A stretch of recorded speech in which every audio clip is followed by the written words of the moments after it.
Pessoal, então hoje nós vamos falar sobre esse assunto, nós vamos aprender muito hoje sobre os chakras. E aí alguém pode falar, nossa, mas o canal é sobre espiritismo, isso não tem nada a ver com espiritismo. Claro que tem a ver com espiritismo, tem a ver com a nossa espiritualidade, com a nossa vida, né? Kardec já falava do fluido vital, nós vamos falar sobre isso hoje. André Luiz já nos falava sobre os centros de força, nada mais são do que os chakras, e hoje a gente vai receber um cara incrível. Ele faz um trabalho incrível, pessoal. Desde quando eu comecei aqui a fazer lives com convidados, ele sempre esteve aqui na minha mente para trazer ele aqui no canal, porque eu acho que vocês merecem muito ouvir e aprender com esse cara aqui, ó. Ele é incrível, é o nosso querido amigo Rafael Pacheco. Seja muito bem-vindo aqui ao canal, meu amigo. Deixa eu pentear meu cabelo aqui, ver se está tudo bom. E aí, Luiz, muito obrigado pelo convite, é um prazer estar aqui. Desde a última vez, né, já tem um tempinho, quando você indicou alguns canais, naquele vídeo que você citou o meu canal, já te falei isso ontem, né, e a galera que veio do teu canal e hoje é inscrita no meu canal, se encontra entre os inscritos mais assíduos do meu canal, que perguntam, que levantam perguntas, às vezes, muito pertinentes, muito complexas, que às vezes eu até tenho que parar um pouquinho para responder com calma, que são perguntas muito boas. Mas é um prazer, cara, no que eu puder ajudar, no que eu puder contribuir, eu estou aqui. Tá bom? Nossa, show de bola. Pessoal, o Rafael falou que já tem uma galera do canal Espírita que já foi lá pro canal dele. E então o link para os canais do Rafael estão aqui no primeiro comentário do nosso chat. Vocês sabem que eu não dou dica furada para vocês, hein? Então vão lá, se inscrevam. Eu sou inscrito já faz um tempo nos canais do Rafael. Tava falando com ele aqui, a gente começa a ver os vídeos do Rafael e não para. Então pode ter certeza que você vai lá ver o primeiro, você já vai querer ver o segundo na sequência, terceiro, quarto, porque não para. Rafael, eu gosto de explicar para os meus convidados o seguinte: canal Espírita não é voltado para lives, né? É voltado para vídeos. Eu faço as lives porque eu gosto de estar com o pessoal aqui ao vivo e eventualmente eu trago algumas pessoas aqui cujo trabalho me ajuda no meu crescimento espiritual, no meu entendimento sobre a espiritualidade. E eu quero dividir isso com os inscritos do canal. E é o seu caso, o seu trabalho me ajuda muito, me engrandece, e é por isso que você está aqui, porque você é um cara incrível, de um trabalho incrível, e eu agradeço primeiro a espiritualidade por permitir esse presente para todos nós, que é você aqui hoje, e agradeço a sua generosidade de estar aqui para nos ensinar hoje, e saiba que nós vamos gastar cada segundo dessa live hoje para aprender muito com você. Tá bom, meu amigo? Bom, no que eu puder ajudar, eu estou aqui. É mais uma troca e eu me coloco aqui de uma forma muito tranquila para responder tudo que eu puder e que eu souber, né? Mas vamos devagar com essas perguntas aí, gente. Muita pressão. Não, imagina, Mas é uma honra, o prazer realmente é meu, porque é muito difícil a gente encontrar alguém com uma energia tão boa, com um canal tão legal. Na verdade, se eu não me engano, é o maior canal espírita do Brasil, que tem um alcance imenso, gigantesco, que você se propõe de uma forma humilde, tranquila, caridosa, mesmo gostando, se interessando pelo meu trabalho. Nem todo mundo faz isso, é muito difícil um canal muito grande chamar um canal que não seja, entre aspas, tão conhecido, tão relevante, né, no sentido de influência, né? Então, isso aí que você faz é espetacular, só mostra a humildade que você tem e, o mais importante, você não pensa só em crescer como canal no YouTube, você pensa realmente em passar o conhecimento que facilite o despertar espiritual das pessoas, a expansão da consciência. Então, eu que agradeço do fundo do meu coração por essa parceria. Imagina, as pessoas merecem o seu trabalho, viu, Rafael? As pessoas merecem o seu trabalho. Eu acho que é minha obrigação, toda vez que eu me deparo com conteúdo bacana, feito com empenho, feito com muita honestidade, como é o seu, eu acho que eu tenho obrigação de dar a minha contribuição para que as pessoas conheçam, porque as pessoas merecem, com certeza, conhecer trabalhos como o seu. E para a gente começar, Rafael, eu queria que você fizesse um apanhado bem resumido do seu trabalho em relação à espiritualidade, como que começou essa questão da espiritualidade. Eu sei que você é um projetor também, e como que começou esse interesse pelos chakras. Então, eu queria que você fizesse esse apanhado bem resumidinho aqui agora para a gente já entrar no nosso Tá bom. assunto. Esse é o meu problema, resumir, que eu sou um pouco prolixo, mas vamos lá. Vamos embora, a gente quer te ouvir, cara. Na verdade, esse meu interesse, assim, assíduo, que é praticamente o ar que eu respiro todo dia, falar de espiritualidade, falar de chakra, de projeção astral, porque eu vivencio isso todos os dias, todas as semanas, mas isso começou mais especificamente por volta dos 8 anos de idade, com algumas experiências de clarividência. Tá? Uma delas, até uma experiência muito legal, que o meu irmão, na época eu tinha 8 anos e pouco, meu irmão devia ter uns 6 anos e pouco, 7, é um ano e pouco de diferença, mais ou menos. Mas, enfim. Então, eu estava eu e meu irmão brincando num quarto e eu tive a primeira experiência que eu me recordo de clarividência, a gente brincando de comandos em ação, alguma coisa parecida, guardando os brinquedos no baú, e passou um avião que lembrava muito avião de Primeira Guerra Mundial, do clássico Barão Vermelho, aquele piloto famoso. Então, ele passou entre a minha varanda, onde eu brincava com meu irmão no quarto, e o prédio da frente, que era muito próximo, não tinha como o avião passar. Mas naquela época eu nem tomei isso como uma experiência de clarividência, porque eu achei que era um avião, achei interessantíssimo, um avião de guerra, lembrando o piloto Barão Vermelho, passando entre a minha varanda e o prédio da frente, que tem uma distância pequena, sei lá, de poucos metros, um prédio vizinho, assim, próximo, né, de 5, 6 metros de distância. Mas, enfim, então, a partir disso, eu fui tendo outras experiências e, na época, eu não percebia. Mas, com 13 anos de idade, na verdade, antes, com 11 anos, eu comecei a ter as experiências de catalepsia projetiva. Primeiro foi o meu irmão. Meu irmão acordou uma noite e falou, poxa, a expressão que ele usou foi essa, eu fiquei preso na cama. Aí eu vi aquilo, preso na cama. Eu já era mais velho um pouquinho, aquela coisa de irmão mais velho, né? Deu uma caçoada, brincando, eu fiquei preso na cama, o que é isso? E ele dormiu e falou isso, que preso na cama ele não conseguia se mexer, era a catalepsia projetiva. E ele me falou isso, eu brinquei, caçoei um pouquinho, aí dia seguinte quem ficou preso na cama fui eu. Só que aí comigo foi um negócio absurdo, todo dia, toda hora, 3 vezes por dia, 4 vezes por dia, e eu fiquei para resumir isso, para não me alongar muito, eu fiquei até os 13 anos só com a catalepsia. Eu ficava desesperado, como qualquer criança de 11 anos, você querer se mexer e não conseguir. E depois, com 13 anos, eu comecei a buscar literatura, que não tinha muito na época.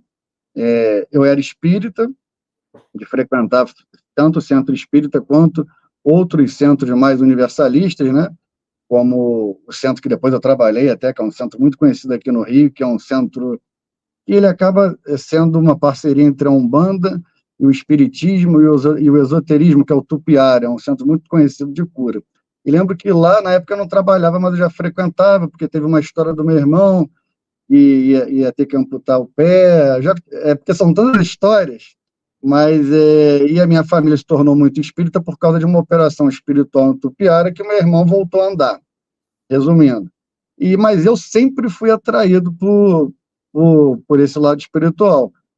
E quando eu comecei a ter essas experiências, então, de catalepsia, desde os 11 aos 13, fiquei mais interessado, e com 13 eu comecei a fuçar, procurar muito. E na biblioteca lá na livraria do Tupiara, tinha alguns livros de projeção astral. E depois eu fui frequentar também o André Luiz, aqui no Rio de Janeiro, que é um centro espírita mais tradicional, e eu não lembro quando eu peguei o primeiro livro, mas eu achei um livro de projeção astral que falava sobre saídas do corpo. É do Sylvian J. Muldon, um projetor, se eu não me engano, em inglês, agora eu não lembro de cabeça, mas é um livro clássico dentro da projeção. E ele foi me trazendo muitas respostas. E eu fiquei viciado nisso, porque eu ficava preso no corpo todo dia. Meus amigos me sacaneavam no futebol, porque eu só falava disso, que nem hoje. Se me der abertura, eu só vou falar de energia, de clarividência, de chakra e de projeção astral. E com o tempo, eu fui entendendo melhor as coisas para encurtar, e fui tendo experiências depois de ver o campo energético, de ver a aura, de ver os chakras. Agora, em 2021, depois da pandemia, quando eu comecei a fazer o canal, o negócio ficou absurdo. Eu consegui ver o corpo energético em algumas experiências de projeção astral, não do corpo astral, mas do corpo energético, que é muito mais raro no sentido de, não no sentido de ser melhor ou pior do que alguém, mas você não encontra tanto na literatura a projeção do corpo energético. Eu saí em corpo energético e ver os nadis, os canais energéticos, ver os chakras a olho nu, que nem eu estou te vendo aqui, de uma forma tão concreta quanto eu estou vendo esse copo de água aqui, tá? Então, só de falar com você, o campo energético já abre aqui, até uma curiosa. Então, eu vivo isso o dia todo. E acho que a minha missão é essa, não tenho certeza, e quanto mais eu conseguir ali falar nas lives, botar o meu canal para frente, acredito que essa é a minha missão, propagar isso, porque quando a gente fala de projeção astral e clarividência, e energia, bioenergia, a gente tem que entender que o mais importante de tudo isso é você ter a certeza indubitável que a vida continua, que você é imortal, tá? Então, poucas pessoas têm esse contato tão direto quanto eu tenho. Eu pensei muito nesses últimos anos sobre isso. Não que eu seja melhor do que alguém, muito pelo contrário, tenho os mesmos problemas que todo mundo tem. Mas quantas pessoas conseguem ver a olho nu os chakras do campo energético, a aura, sair do corpo lúcido e consciente várias vezes durante a semana? Então, eu falei, é meio complicado você se expor, mas eu sempre me coloquei, assim, para os meus amigos mais próximos. Aí, com a internet, eu falei, depois que passou a pandemia em 2020, 2021, quando já estava mais brando, né? Eu falei, eu vou me colocar aí na chuva para me molhar mesmo. E é por isso que eu falo, que eu vibro quando falo disso, porque é todo dia, são experiências diárias. Aí eu me interessei muito para entender melhor, né? O que são os chakras, o que é a projeção, tudo isso. Vou parar de falar, senão vai direto. No... Rafael, eu fiquei tão ansioso para a gente começar a conversar e eu esqueci de dar uma passadinha aqui no chat. Então a gente tem bastante gente aqui. Olha só, um canal sobre espiritismo lá da Colômbia. Saca só o meu espanhol, conhecendo o espiritismo. Valeu, gratidão aqui pela presença. Sabe quem que eu vi aqui também? Aqui, ó, nossa amiga Priscila Mello, lá do Bosque Sagrado. Grande Priscila. Canal muito legal também. Muito legal, já tive o prazer de receber a Priscila aqui, o prazer e a honra. Já estive 2 vezes lá no Bosque Sagrado. Conheçam também, viu, pessoal? O Bosque Sagrado. Olha, o Rafael, eu não posso esquecer disso aqui, ó. Essa aqui é a Rose, a nossa querida moderadora. Ela e o Edson. E quando eu falei hoje lá no nosso grupo de moderadores que a live era com você, eles ficaram muito felizes. E a Rose pediu para eu mandar um abração para você, ela e o Edson, viu? São seus super abraço. Que te adoram. Adoro eles. Quase que eu tive uma oportunidade, uma vez que eles vieram aqui no Rio de Janeiro, aí me mandou mensagem para a gente se encontrar, mas eu estava cheio de coisa de trabalho, meu carro no mecânico, aí em cima da hora eu não conseguia, mas com certeza vai ter uma outra oportunidade, mas ela é uma querida. Ela e o maridão dela, a gente conversa pelo Instagram. Agora eu estou mais sumido um pouco, mas estou voltando. Mas sempre falava pela internet. Incrível, né? Incrível. Eles são incríveis. Parece que eu vi por aqui também o Washington. Eu não sei, Priscila, se eu vi eu acho que eu vi o Washington por aqui. Deixa eu ver se eu encontro aqui. Aqui, ó. Amigo Washington Souza também me deu a honra de vir aqui no canal fazer uma live aqui com a gente. Nos ensinou muito sobre os mentores espirituais. E abração, Washington. Muito legal a gente receber os amigos. Pessoal, sabe o que acontece? A gente faz parte de um grupo no WhatsApp, né, Rafael? Que tem lá algumas pessoas muito empenhadas em levar a espiritualidade até as pessoas. E eu estava falando ontem para o Rafael que o meu intuito é, ao longo do tempo, convidar todo mundo lá daquele grupo para estar aqui. Vai ser muito legal. Rafael, você falou da sua missão aí de levar esse conhecimento para as pessoas. A espiritualidade está nos chamando a fazer esse trabalho nesse final de transição planetária, né? A gente está num momento crítico, né? A gente está na iminência, então, da conclusão da transição e as pessoas precisam ter acesso realmente aos conhecimentos sobre a espiritualidade.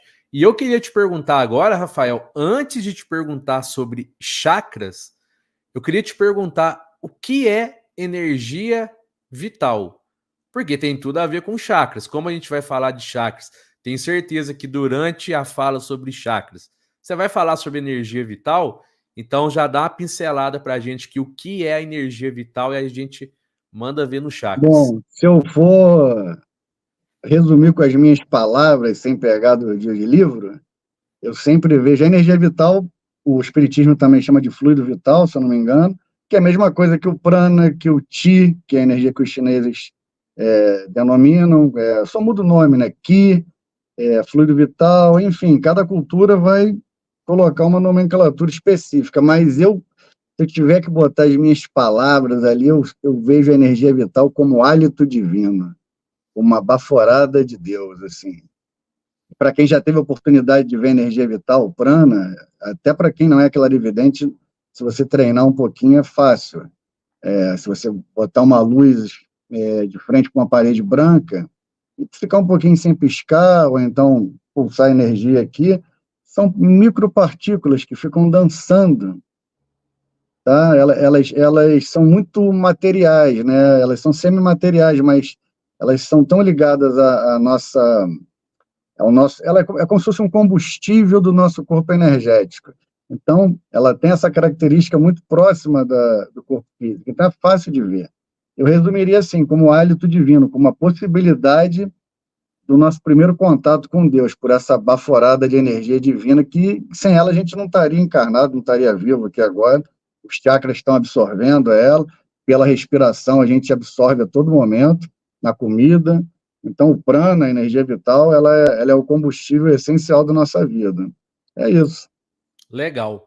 Então agora fala pra gente o que são os chakras. Acho que todo mundo está esperando isso. Bom, para a gente entender melhor sobre os chakras, então é legal falar um pouquinho sobre o corpo energético.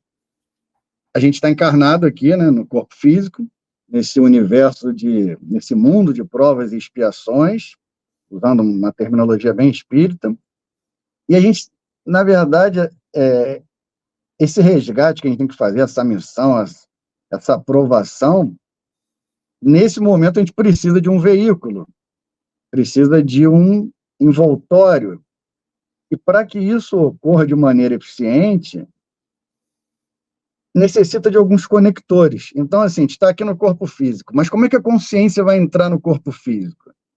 Como é que a consciência, que é algo imaterial, completamente etéreo, que é o nosso contato mais direto com a divindade, né? Os hindus chamam de Atman, seria a nossa essência invisível, como é que você vai estar aqui nesse mundo de provas e expiações? Como é que você vai ficar preso no corpo físico? Para que você fique encapsulado nesse veículo carnal, é primordial que você tenha um conector. E o conector, primeiro, né, seria esse corpo energético. Não um conector, mas é como se fosse uma argamassa energética. Quando você vê o teu filho, não sei se ele brinca com slime às vezes, é mais ou menos aquilo. Só que, na verdade, ele pode se tornar mais sutil também, e quando ele está muito densificado, ele fica mais assim. Mas, enfim, os chakras, eles ficam no corpo energético. E o corpo energético nada mais é do que esse corpo de ligação entre o corpo astral e o corpo físico. Quando a gente vê lá o filme de André Luiz, né, do Chico, No Nosso Lar, quando a gente desencarna, a gente permanece com o veículo astral. Mas quando a gente está encarnado, a gente precisa de algo que ligue esse veículo astral ao corpo físico. Quando a gente morre, o corpo energético desaparece.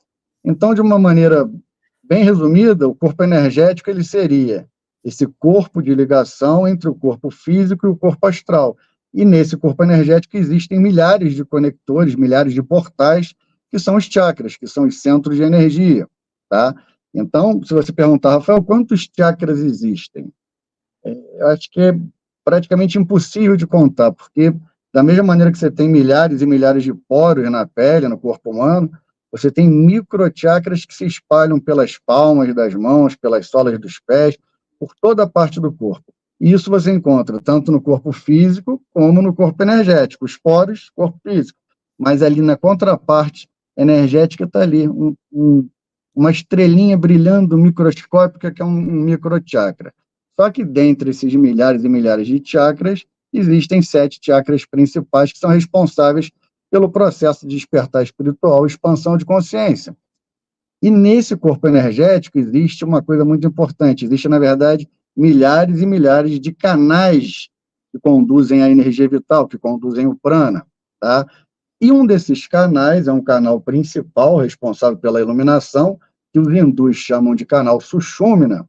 Ele fica, basicamente, né, para a gente ter uma referência, na coluna vertebral, mais especificamente na medula espinhal, que começa ali lá na base da coluna até o cérebro. E esses 7 chakras principais, eles ficam ali localizados nesse canal Sushumna, nesse canal energético responsável pela espiritualidade maior. E, assim, esses chakras, eles são tão fundamentais e tão essenciais para o nosso despertar, para a nossa evolução, que muitas das vezes as pessoas fazem as coisas do dia a dia e não percebem que eles estão atuantes, tá? Mas eles estão ali trabalhando 100% do dia, sem parar. Você pega ali o primeiro chakra, que é o chakra raiz, que os hindus chamam de Muladhara. Esse chakra, ele trabalha de uma maneira tão avassaladora que sem ele, eu me arriscaria a dizer que era impossível da gente ter uma reencarnação aqui no corpo físico, tá? Porque normalmente as pessoas falam muito dos chakras superiores. Eu vou enumerar aqui para ficar mais fácil, tá? Então, o primeiro chakra é o chakra raiz, que é chamado pelos hindus de Muladhara. Se você pegar ali a etimologia da palavra, você pega mula, significa raiz ou base, e adhara significa apoio. Então, ele é um chakra de apoio, de sustentação, ele te ancora no planeta Terra. Por isso que eu falo que ele é imprescindível para a reencarnação da gente nesse planeta mais denso como seres humanos. Aí depois você encontra o segundo chakra, que é chamado, seja de sexual ou geniturinário, genésico também, ele é chamado pelos hindus de Swadhisthana. A tradução, existem várias, mas uma das principais é a morada do ser, porque é um chakra de criação, um chakra de energia transformadora, fluida, de elemento água. Então, mais acima, e cada chakra, isso é importante falar, além de um centro energético, cada chakra, ele é um centro de consciência. Então, quando você pega um indivíduo muito ancorado na matéria, na terra, às vezes até demais, ele está ali na consciência só do chakra raiz, do Muladhara, tá? E também tem o problema da pessoa que não se ancora. Vou voltar para enumerar, senão vou começar a falar.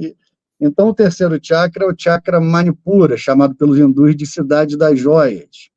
Esse chakra, ele é conhecido como chakra umbilical, tá? Tem uma pequena... acho que a única pessoa que eu vejo falar isso também nessa parte aqui, mais aqui no Brasil, que pelo menos tenta esclarecer essa confusão, Wagner Borges também. Porque, na verdade, muitas pessoas colocam o chakra umbilical como o segundo chakra e dão o nome de Manipura, então falam que é o chakra da boca do estômago. Na verdade, ele não fica na boca do estômago, ele fica na altura da coluna vertebral correspondente ao umbigo, certinho, bem no umbigo. É porque acima existe um outro chakra que não é responsável pelo processo do despertar espiritual. Pode se chamar de chakra gástrico ou chakra epigástrico. Tem um nome no budismo tibetano, mas eu não me recordo de cabeça. Mas ele não é chakra relacionado ao despertar espiritual. Então, repetindo, Muladhara é o chakra raiz que te liga à terra, te liga à sobrevivência, te liga à energia terrena de você ter que lutar pela tua vida, que na antiguidade, quando a gente não tinha civilização, se aparecesse um bicho querendo te comer, ele que ativa as suprarrenais e a adrenalina vem à tona e você vai lutar com o bicho ou vai fugir, se sentir que não dá. Tá? Então, é o chakra da sobrevivência. O segundo, que é o chakra Swadhisthana, que é o chakra sexual, ele é um chakra de criação, um chakra de fantasia. Aí o terceiro, que é o Manipura, que é o do umbigo, cidade das joias, ele é um chakra ligado ao ego. É quando o ego está mais autocentrado, tá? Não que não exista o ego no primeiro e no segundo chakra, mas no primeiro chakra, o ego ele não entrou no processo de dualidade, de fantasia, de nada disso. Ele luta mais pela sobrevivência, ele nem se preocupa tanto com o outro, tá? Então, é o desenvolvimento do ego. Só que quando chega no terceiro chakra, o ego às vezes se torna muito robusto e pode trazer um problema também, tá? Então vamos que eu moro perto do Maracanã, gol de alguém aí do Flamengo. Aí o quarto chakra é o chakra anahata, o chakra cardíaco, e também muitas pessoas colocam ele exatamente no coração, mas ele fica, a raiz dele é na coluna vertebral, todos eles ficam no canal Sushumna, como eu falei, que é esse canal energético principal, mas ele se conecta muito ao coração, é o chakra que a gente conhece da compaixão, é o chakra do perdão, por isso que é chamado de chakra cardíaco, tá? Então, chakra muito importante, até para o nosso processo de transmutação das energias mais primárias dos 3 primeiros chakras, dos chakras superiores que vêm acima do cardíaco, da anahata. Depois, se vocês me perguntarem, eu vou falando mais sobre eles, vou tentar fazer um apanhado geral. Acima do cardíaco, a gente encontra o chakra vishuddha, que é o chakra laríngeo, é o purificador, a tradução, eu não falei aqui, o cardíaco é o inviolável, tá? Porque quando, a tradução do sânscrito, porque quando você se torna realmente alguém que se preocupa com o outro, com a compaixão, ninguém consegue te violar. É mais ou menos por aí, você se torna inviolável, tá? O chakra acima, o Vishuddha, a tradução é o purificador, é o chakra laríngeo, da laringe, né? E tem a ver também com as glândulas endócrinas, né? Então, aqui a tireoide, por exemplo, é uma glândula que se vincula a esse chakra, o Vishuddha. Por isso que o nome é... Olha como é que os hindus são sábios, né? Pela observação e é claro que isso eles já trazem até de outros planetas, na verdade mas é um outro papo. Mas eles conseguiram perceber pela clarividência que esses chakras se ligam às 7 glândulas endócrinas e ali eles têm um brilho diferente, um tamanho, um processo que se liga à expansão da consciência. Tá? Então, aqui é o purificador, chakra Vishuddha, responsável também por nossa expansão no sentido de conhecimento, ajudar os outros com a oratória, para se expressar também. Então, o chakra é muito importante nesse processo. Acima, a gente tem o Agnya Chakra, que é o chakra frontal, conhecido aí como chakra do terceiro olho, da terceira visão, olho de Horus, que está muito na moda, todo mundo falando dele, uma confusão danada, aí cada um fala uma coisa, mas é um chakra muito importante para a apreensão, para o intelecto, para o conhecimento, e em níveis mais profundos, nas pétalas, ele abre o teu parapsiquismo realmente, né? Clarividência, terceiro olho, intuição muito profunda, e acima dele a gente encontra o chakra coronário, que é o Sahasrara, que os hindus chamam de lótus de 1000 pétalas, que é a tua conexão mais direta com a divindade. Então, cada chakra, é importante que a gente compreenda isso, além de ser um centro energético, ele é um centro de consciência. E cada nível de consciência é um patamar que você vai ter que trabalhar para, no final, você construir uma união de todas essas energias de uma forma que você realmente consiga expandir a tua consciência. Tá? Já falei muito, já era para ter cortado. Não era para ter cortado, não. Incrível, né, pessoal? É muito bom. Aprender é muito bom, né, gente?